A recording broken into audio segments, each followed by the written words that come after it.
안녕하세요. 성도 여러분 반갑습니다. 사랑의 주님이 우리와 함께 하십니다. 우리와 함께 하시는 주님을 찬양합니다. 기도합시다. 하나님, 2020년의 마지막 주간을 시작합니다.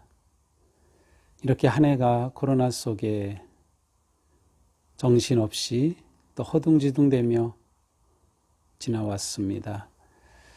하지만 저희들은 그동안 주님의 은혜 안에 있었고 또 주님의 그 사랑의 돌보심 가운데 있었기에 오늘 이 자리에 서 있음을 고백합니다.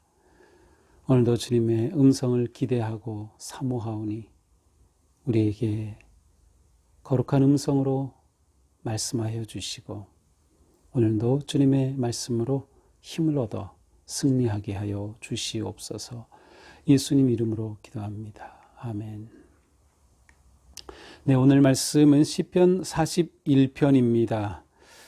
지난 어제부터 시편 말씀으로 이제 다시 와서 어제 40편이었고요. 오늘은 이제 41편입니다. 1절부터 13절 전체를 제가 읽겠습니다. 가난한 자를 보살피는 자에게 복이 있으며 재앙의 날에 여호와께서 그를 건지시리로다. 여호와께서 그를 지키사 살게 하시리니 그가 이 세상에서 복을 받을 것이라. 주여 그를 그 원수들의 뜻에 맡기지 마소서. 여호와께서 그를 병상에서 붙드시고 그가 누워있을 때마다 그의 병을 고쳐주시나이다. 내가 말하기를 여호와여 내게 은혜를 베푸소서. 내가 주께 범죄하였사오니 나를 고치소서 하였나이다. 나의 원수가 내게 대하여 악담하기를 그가 어느 때에나 죽고 그의 이름이 언제나 없어질까 하며 나를 보러 와서는 거짓을 말하고 그의 중심에 악을 쌓았다가 지나가서는 이를 널리 선포하오며 나를 미워하는 자가 다 하나같이 내게 대하여 수군거리고 나를 해하려고 꾀하며 이르기를 악한 병이 그에게 들었으니 이제 그가 눕고 다시 일어나지 못하리라 하오며 내가 신뢰하여 내 떡을 나눠 먹던 나의 가까운 친구도 나를 대적하여 그의 발꿈치를 들었나이다. 그러하오나 주 여호와여 내게 은혜를 베푸시고 나를 일으키사 내가 그들에게 보응하게 하소서. 이로써 내 원수가 나를 이기지 못하오니 주께서 나를 기뻐하시는 줄을 내가 알았나이다. 주께서 나를 온전한 중에 붙드시고 영원히 주 앞에 세우시나이다. 이스라엘의 하나님 여호와를 영원부터 영원까지 송축할지로다. 아멘, 아멘. 네, 오늘 시편은 다윗의 시로 되어 있습니다. 이제 오늘 시편의 특이한 점은 시편 1편부터 시작해서 오늘 41편까지가 시편의 제1권에 해당합니다. 시편은 150편까지 있고요. 모두 5권으로 구성이 되어 있는데 오늘은 이제 1권의 마지막 시편이에요. 자, 그러니까 우리가 시편 1편 복 있는 사람은 악인의 길을 따르지 아니하고 죄인의 길에 서지 아니하며 오만한 자의 자리에 앉지 아니하고 이렇게 되는 이 시편 1편과 오늘 40편 마지막 편의 41편의 1절도 비슷하게 시작이 됩니다. 가난한 자를 보살피는 자에게 복이 있으며 원래는 이제 복이 있도다 가난한 자를 보살피는 자에게 이런 식으로 되어 있죠. 그러니까 복이 있는 자라고 하는 그런 큰 개념으로 1편과 41편이 이렇게 하나로 묶여져 있음을 보여주고 있습니다. 자, 시편 그 1권의 그 전체의 주제로 하나로 이렇게 그 중에 하나로 뽑을 수 있는 복 있는 사람이라고 하는 관점으로 오늘 말씀을 보면 또 새로운 그러한 의미를 깨닫게 됩니다. 자, 누가 복 있는 사람일까요? 아니면 누가 행복한 사람일까요? 1절은 이렇게 말씀하죠. 가난한 자를 보살피는 자에게 복이 있다. 이것은 우리가 일반적으로 생각하는 것과는 다릅니다. 복이 있는 자 하면은 아마 우리가 생각할 때에는 하나님을 잘 예배하고 열심히 순종하고 하는 것이 복 있는 자가 되는 길이 아닐까? 그런데 의외로 가난한 자를 보살피는 자가 복이 있다고 말씀합니다. 자, 이것은 우리가 복 있는 자에 대한 생각을 새롭게 해야 한다는 것을 가르쳐 줍니다. 복이 있는 삶은 우리가 어떤 삶을 사느냐와 관계되어 있습니다. 또한 우리가 어떤 삶을 사느냐는 것은 우리가 하나님 앞에 어떤 존재가 되느냐를 의미합니다. 그러니까 사실 우리가 하나님을 예배 잘하고 순종하고 하면 복을 받는다. 사실 이것과 가난한 자를 보살피는 자에게 복이 있다는 것은 다르지 않아요.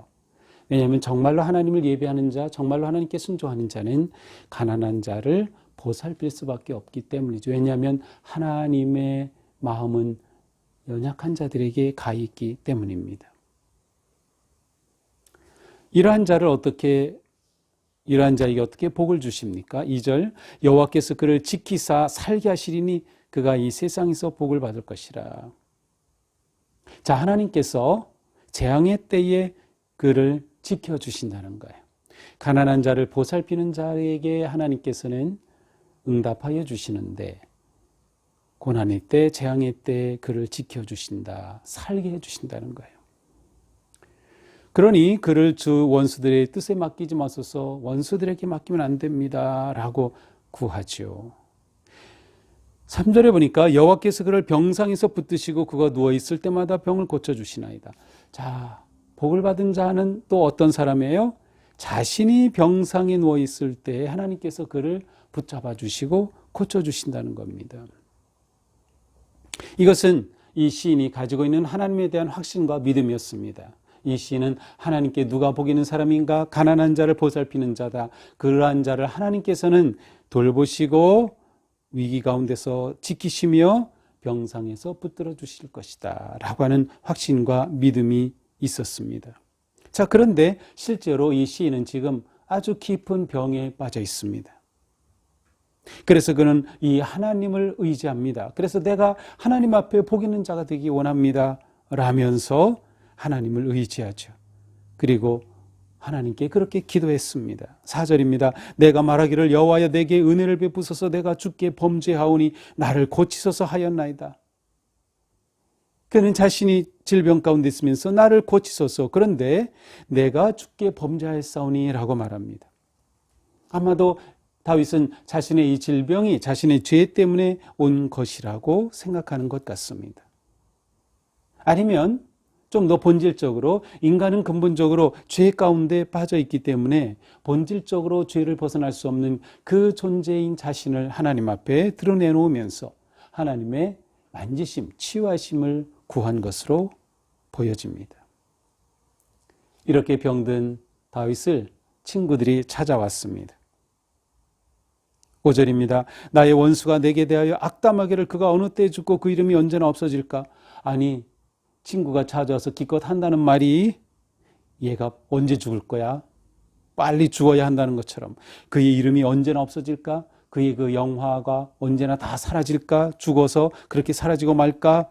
이렇게 말한다는 거죠. 6절, 나를 보러 와서는, 병문안한다고 와서는 이렇게 거짓을 말하고 그 중심에 악을 가지고 있는 이들. 더 나아가서 7절, 나를 미워하는 자가 다 하나같이 내게 대하여 수군거리고 나를 해하려고 꾀하며, 8절, 이르기를 악한 병이 그에게 들었으니 이제 그가 눕고 다시 일어나지 못하리라 하오며. 이렇게 그를 찾아왔던 친구들은 오히려 그를 비난하고 그를 저주하고 있어요.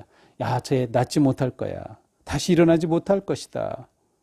9절, 내가 신뢰하며 내 떡을 나눠 먹던, 그렇게 가까이 지내고 함께 밥을 먹었던 나의 가까운 친구도 나를 대적하여 그의 발꿈치를 들었나이다.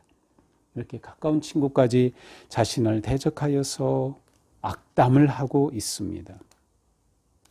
이런 상황에서 다윗은 자신의 육체적인 질병보다도 더 아픈 것은 이 억울함, 이 절망감, 이 상처, 이 배신감, 이 조롱당하는 자신이 더 힘들었을 것 같습니다.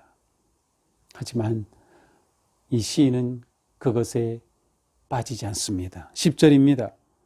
그러하오나 주 여호와여 내게 은혜를 베푸시고 나를 일으키사 내가 그들에게 보응하게 하소서. 그는 절망하지 않겠다고 고백하고 있어요. 그러하오나 여호와여 내게 은혜를 베풀어 주옵소서. 하나님께서 은혜를 베풀어 주시면 제가 일어설 수 있습니다. 제가 나아서 넉넉히 그들을 대적할 수 있습니다. 11절 내 원수가 나를 이기지 못하오니 주께서 나를 기뻐하시는 줄을 내가 알았나이다. 그러면서 하나님과 자신의 관계를 생각해 볼 때 하나님께서 나를 기뻐하신다. 나를 받아주신다. 그러니 저 원수들을 하나님께서는 다 물리치도록 내게 은혜 베푸셔서 나를 세워주실 것이다. 12절 주께서 나를 온전한 중에 붙드시고 영원히 주 앞에 세우시나이다. 누워있는 자신 질병으로 지치고 절망적인 그를 세워주시고 치유하시고 함께 해주시는 그 주님을 고백하며 의지하고 있습니다. 그리고 마지막 외치죠. 이스라엘의 하나님 여호와를 영원부터 영원까지 송축할지어다. 아멘, 아멘, 아멘을 2번씩이나 반복하면서 자신에게 응답하여 주실 하나님, 자신을 치유하시고 일으켜 주실 하나님, 자기를 붙잡으시는 그 하나님을 높이고 높이는 그러한 찬양으로 시를 끝맺고 있습니다. 자, 오늘 시를 보면서 사실 우리도 이 다윗과 그렇게 다르지 않습니다. 우리가 실제로 육체적인 질병 가운데 지금 어려움 당하고 있을 수도 있고, 또 우리는 누군가로부터, 또 친구로부터, 가까이 지냈던 누구로부터 마음의 상처를 받고 심히 괴로워할 수도 있습니다. 자, 그러나 이러한 상황에 우리가 사로잡히지 않고 일어서서 승리의 길로 나아갈 수 있습니다. 어떻게 가능합니까? 하나님께서 나를 붙드시면 우리 인생은 승리 인생이 된다는 거예요. 하나님이 나를 붙드시면 그것이 진정한 승리 인생이 되는 것이죠. 12절입니다. 주께서 나를 온전한 종에 붙드시고 영원히 주 앞에 세우시나이다. 하나님이 붙든 인생이 이기는 인생입니다. 그러니 우리에게 중요한 것은 절망과 어려움과 아픔 속에도 상처 속에도 하나님을 붙잡자, 하나님을 붙잡자 하는 것입니다. 결국 내가 하나님을 붙잡을 때 하나님의 그 자비 손길이 우리를 붙잡으시고 인도하실 것이기 때문입니다. 또한 우리는 고난의 때에 고난은 우리의 눈을 열어준다는 것을 보게 됩니다. 다윗은 고난의 때에 눈이 열려 하나님을 보게 되었습니다. 하나님이 기뻐하시는 자가 어떤 자인가를 알게 되었습니다. 하나님께서는 가난한 자를 보살피는 자에게 복을 주심을 그는 보게 되었습니다. 그렇습니다. 고난은 오히려 우리에게 눈을 뜨게 해줍니다. 그리고 우리가 고난당하기에 우리처럼 고난당하는 자를 돌아보게 해줍니다. 진정한 성도의 삶은 바로 가난한 자를 돌보는 자가 되는 거예요. 여기서 가난하다는 것은 꼭 경제적인 것뿐만이 아니라 모든 것을 포함합니다. 모든 상황에서 약자들입니다. 우리가 하나님을 믿고 따르는 성도가 된다는 것은 언제나 약자들을, 소외된 자들을 우리가 돌보고 세우는 그 삶을 사는 것입니다. 그렇게 살 때 하나님은 우리를 붙잡아 주실 것을 우리는 확신할 수 있습니다. 오늘 하루도 우리의 삶이 어떤 어려움과 역경 속에서도 결코 절망하지 않고 나를 잡으시는 하나님을 바라보고 우리가 손을 뻗어 그 하나님의 손을 꼭 붙잡는 승리의 하루가 되기를 주님의 이름으로 축복합니다. 기도합시다. 하나님, 오늘 말씀을 통해서 다윗의 그 울부짖음과 그의 기도가 저희의 기도가 되고 저희의 울부짖음이 되었습니다. 주님, 코로나로 고통 가운데 외치고 절망 가운데 외치는 저희들의 간구를 들어주옵소서. 저희들을 붙잡아 주시고 세워주시고 이 고난 속에 결코 넘어지지 않도록 좌절하지 않도록 주님께서 저희들을 은혜로 인도하여 주시옵소서. 더욱 주님을 의지하고 바라보며 믿음으로 승리의 길을 향해 나가게 도와주옵소서. 예수님 이름으로 기도합니다. 아멘. 네, 오늘도 주님의 손 꼭 붙잡고 승리하는 복된 하루가 되기를 축복합니다. 사랑합니다.